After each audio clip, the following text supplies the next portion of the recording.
नमस्कार। आज हम एक बहुत ही दिलचस्प सफर पर निकलने वाले हैं। एक ऐसा सफर जो हमें आधुनिक भारत की जड़ों तक ले जाएगा।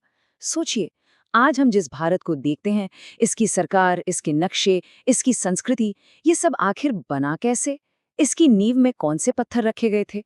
आज हम इसी की पड़ताल करेंगे।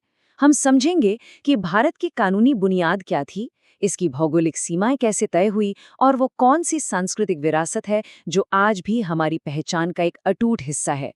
तो चलिए साथ मिलकर आधुनिक भारत की इस कहानी को परत दर परत खोलते हैं।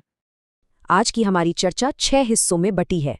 सबसे पहले हम बात करेंगे भारत के फाउंडेशनल ब्लूप्रिंट की, यानी वो कानूनी दस्तावेज जिस पर हमारे देश का ढांचा खड़ा हुआ। फिर हम चलेंगे नक्शों की दुनिया में और देखेंगे कि एक नए राष्ट्र का मानचित्रण कैसे हुआ। इसके बाद हम अपने पड़ोस का एक छोटा सा दौरा करेंगे और फिर पाकिस्तान की पहचान को थोड़ा और गहराई से समझेंगे। 5वें हिस्से में हम भारत की सीमाओं पर बात करेंगे। ये सिर्फ लकीरें नहीं, बल्कि वो जगह हैं जहां राष्ट्र मिलते हैं। और आखिर में हम भारत के शानदार सांस्कृतिक ताने बाने को देखेंगे, खासकर यहाँ की मंदिर वास्तुकला के जरिए। तो तैयार हो जाइए इस सफर के लिए। चलिए, अपनी पड़ताल एक बहुत ही बुनियादी लेकिन अहम सवाल से शुरू करते हैं। हम सब जानते हैं कि भारत का संविधान 26 जनवरी 1950 को लागू हुआ, लेकिन उससे पहले क्या था? 1947 में आज़ादी मिलने और 1950 में संविधान लागू होने के बीच के उन सालों में या उससे भी पहले भारत पर शासन कैसे चलता था? कौन से कानून थे? व्यवस्था कैसे काम करती थी? ये सवाल हमें सीधे उस दौर में ले जाता है जब एक नए भारत का जन्म हो रहा था। और इस सवाल का जवाब है भारत सरकार अधिनियम 1935, यानी गवर्नमेंट ऑफ इंडिया एक्ट 1935। जी हाँ, यही वो विशाल और विस्तृत कानूनी दस्तावेज था जो हमारे अपने संविधान के लागू होने से पहले ब्रिटिश भारत की प्रशासनिक और कानूनी व्यवस्था की रीढ़ था। इसे आप एक तरह से भारत के संविधान का पूर्वज भी कह सकते हैं। तो अब हम अपने पहले हिस्से पर आते हैं, भारत का वो फाउंडेशनल ब्लूप्रिंट। ये जो 1935 का एक्ट था, ये आखिर था क्या? इसे सिर्फ एक और कानून समझ लेना एक बड़ी भूल होगी। असल में ये वो कच्चा ढांचा था, वो बुनियाद थी जिस पर भारत के संविधान निर्माताओं ने एक शानदार इमारत खड़ी की। ये वो नींव थी जिसने आने वाले गणराज्य के खंभों को सहारा दिया। तो परिभाषा के तौर पर देखें तो ये एक्ट 1950 तक भारत के प्रशासन को चलाने वाला मुख्य दस्तावेज था। लेकिन इसकी अहमियत इससे कहीं ज्यादा है। आप जानते हैं, जब हमारा संविधान बन रहा था तो हमारे नेताओं ने दुनिया भर के संविधानों का अध्ययन किया, पर सबसे ज्यादा प्रभाव और सबसे ज्यादा प्रावधान अगर कहीं से लिए गए तो वो इसी 1935 के एक्ट से थे। चाहे वो केंद्र और राज्यों के बीच शक्तियों का बंटवारा हो, गवर्नर का पद हो या हमारी न्यायपालिका का ढांचा हो, इन सब की झलक हमें इस पुराने एक्ट में मिलती है। ये बिल्कुल वैसा ही है जैसे एक पुरानी मजबूत इमारत के सामान से एक नया और खूबसूरत घर बना लेना। स्वतंत्र भारत ने इसी प्रशासनिक मशीनरी को अपनी ज़रूरतों के हिसाब से बदला और अपना लिया। ये टाइमलाइन इस पूरी कहानी को बहुत अच्छे से समझाती है।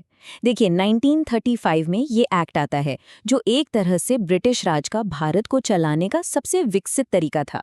फिर 1947 में हमें आज़ादी मिलती है और सत्ता हमारे हाथों में आती है। लेकिन देश चलाने के लिए एक व्यवस्था तो चाहिए, तो कुछ समय के लिए इसी एक्ट को आधार बनाकर काम चलाया गया। और फिर 1950 में वो ऐतिहासिक दिन आया जब भारत ने अपना खुद का बनाया हुआ संविधान लागू किया और पूरी तरह से 1935 के इस ब्रिटिश कानून की जगह ले ली। ये एक युग का अंत और एक नए आत्मनिर्भर संप्रभु भारत के युग की शुरुआत थी। चलिए, अब कानून और प्रशासन की दुनिया से बाहर निकलकर भारत की जमीनी हकीकत पर आते हैं।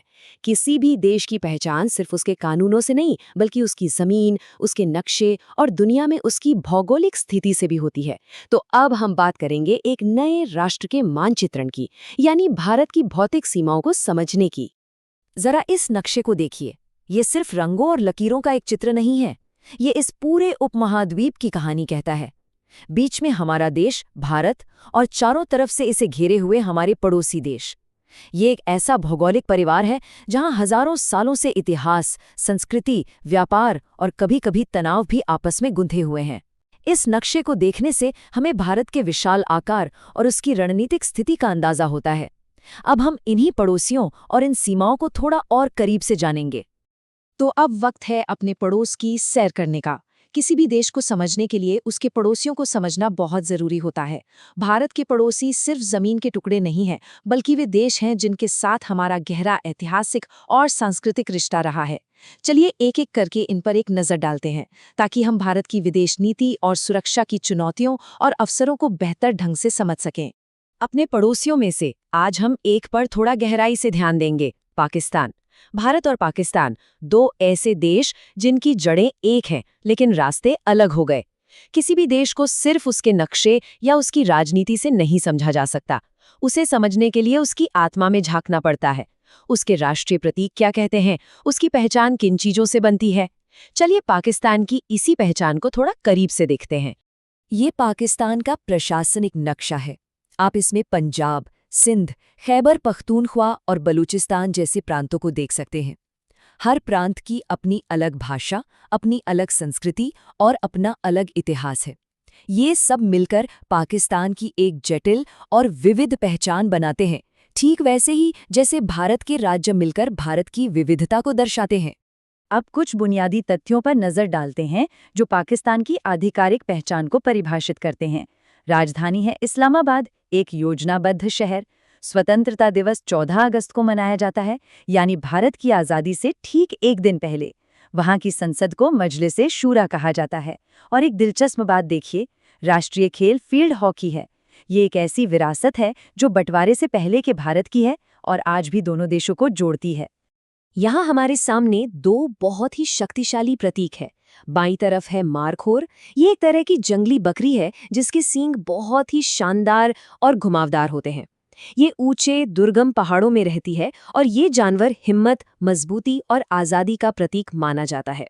और दाईं तरफ है पाकिस्तान का राष्ट्रीय ध्वज। इसका गहरा हरा रंग इस्लाम और देश की मुस्लिम बहुसंख्या को दर्शाता है, जबकि सफ़ेद पट्टी देश में रहने वाले धार्मिक अल्पसंख्यकों जैसे हिंदू, सिख और ईसाई के अधिकारों और उनके महत्व का प्रतीक है। और ये है चकोर, पाकिस्तान का राष्ट्रीय पक्षी। ये सिर्फ एक पक्षी नहीं है, बल्कि दक्षिण एशिया की लोक कथाओं और शायरी का एक अहम हिस्सा है। ऐसा माना जाता है कि चकोर को चांद से बहुत प्यार होता है और वो उसे पाने की कोशिश में लगातार उसकी तरफ देखता रहता है। इसलिए ये प्रेम, जुनून और एक ऐसी चाहत का प्रतीक है जो कभी हार नहीं मानती। ये प्रतीक हमें दिखाते हैं कि एक राष्ट्र की पहचान सिर्फ राजनीति से नहीं, बल्कि प्रकृति और कला से भी बनती है। चलिए, अब हम अपने 5वें हिस्से पर आते हैं, सीमाएं। भारत की जमीनी सीमाएं बहुत लंबी और विविध हैं। ये सिर्फ नक्शे पर खींची गई लकीरें नहीं हैं। ये वो जगह हैं जहां दो देश, दो संस्कृतियां और दो तरह की जिंदगी एक दूसरे से मिलती हैं।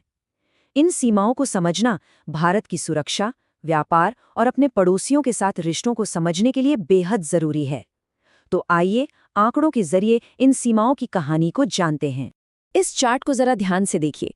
ये हमें भारत की 3 सबसे लंबी जमीनी सीमाओं के बारे में बताता है।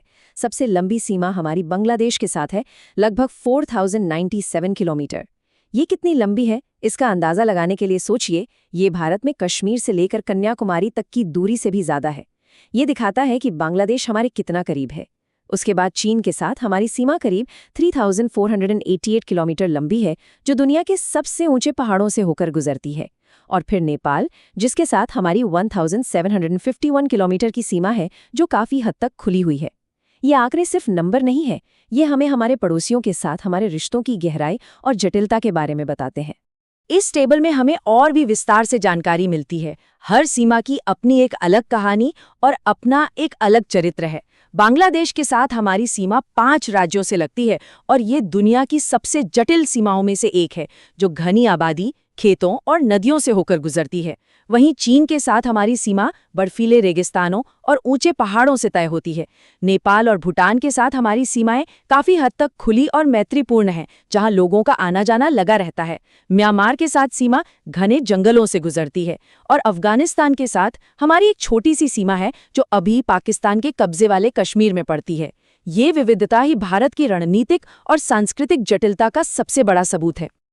अब तक हमने कानून और भूगोल की बात की, लेकिन भारत की कहानी सिर्फ नक्शों और कानूनों से पूरी नहीं हो सकती। इसकी असली आत्मा तो इसकी संस्कृति में बसती है। तो अब हम अपने आखिरी हिस्से में भारत की पहचान की एक और बहुत गहरी और पुरानी परत को छुएंगे, और वो है यहाँ की सांस्कृतिक विरासत, जिसे हम यहाँ की अद्भुत मंदिर वास्तुकला के जरिए समझेंगे। एक पारंपरिक हिंदू मंदिर को सिर्फ पूजा की जगह समझना अधूरा होगा। ये असल में ब्रह्मांड का एक प्रतीकात्मक रूप है। इसके हर हिस्से का एक गहरा मतलब है। सबसे पवित्र जगह होती है गर्भगृह, एक छोटा अंधेरा कमरा जहां मुख्य देवता की मूर्ति स्थापित होती है। ये मंदिर का हृदय है। उसके बाहर होता है महामंडप, एक बड़ा हॉल जहां भक्तजन इकट्ठा होते हैं, भजन कीर्तन करते हैं, और मंदिर के सबसे ऊंचे शिखर पर कलश होता है जो पवित्रता और दिव्यता का प्रतीक है। ये पूरी संरचना एक आध्यात्मिक यात्रा की तरह है जो भक्त को बाहरी दुनिया से भीतर की शांति की ओर ले जाती है। भारत की वास्तुकला भी इसकी विविधता का एक शानदार उदाहरण है। मोटे तौर पर उत्तर भारत में मंदिरों की नागर शैली प्रचलित है, जिनके शिखर घुमावदार होते हैं। दक्षिण भारत में द्रविड़ शैली है, जहां पिरामिड के आकार के विशाल गोपुरम होते हैं। लेकिन एक और शैली है जो इन दोनों का संगम है, बेसर शैली।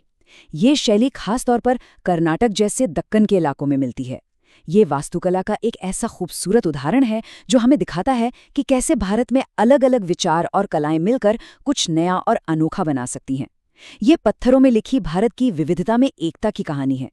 तो हमने कानून, भूगोल और संस्कृति के इस सफर को पूरा किया, पर अंत में एक सवाल छोड़ जाते हैं। सोचिए, ये जो नक्शे पर खींची लकीरें हैं जो हमारी सीमाओं को परिभाषित करती हैं, और ये जो हजारों साल पुराने मंदिर के पत्थर हैं जो हमारी आस्था की कहानी कहते हैं, ये सब मिलकर हमारे आज को, हमारे वर्तमान को कैसे आकार दे रहे हैं। हमारा अतीत, हमारे कानून, हमारी जमीन, ये सब आज भी हमारे फैसलों, हमारे रिश्तों और हमारे भविष्य को लगातार कैसे प्रभावित कर रहे हैं। ये एक ऐसा सवाल है जिसका जवाब किसी एक किताब में नहीं है, बल्कि हम सब अपने रोजमर्रा के जीवन में मिलकर इसका जवाब बनाते हैं। बहुत बहुत धन्यवाद।